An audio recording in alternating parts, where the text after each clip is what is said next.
गावाकडचा vlog part 3.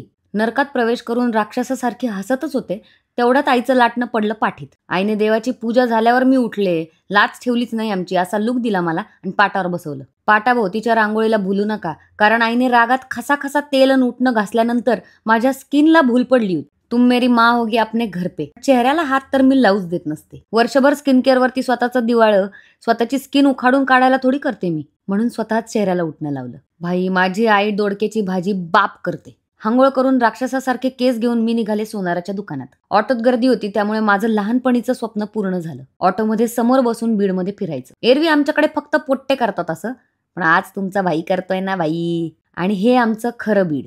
दगडांच्या भिंती असलेल्या वाड्यांसमोर आईचा ॲस्थेटिक व्हिडिओ घेत बसले आणि मग आला आमचा सोनाराचा वाडा. नानांना खूप प्रश्न विचारत होते म्हणून आई म्हणाली, जा समोर त्यांच्या वाड्याचं फुटेज घेऊन ये जा. जसं काय मला कळतच नाही, माझ्या लग्नासाठी सोन्याचं डील करणार आहेस तू, तुझीच पोरगी आहे मी.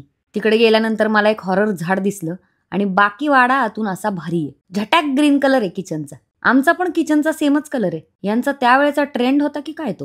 आणि या वाड्यामध्ये एक अशी गुहा पण आहे. प्रॉपर फिल्मचं शूट होऊ शकतं इकडे. वाड्यात सगळीकडे चेहऱ्यावर वेगवेगळा लाईट पडत होता म्हणून स्वतःचं शूट पण करून घेतलं. एवढा भला मोठा वाडा पाहून माझ्या डोक्यात विचार आला, या वाड्याच्या मालकाचा एकतरी पोरगा लग्नाचा आहे का विचारायला पाहिजे.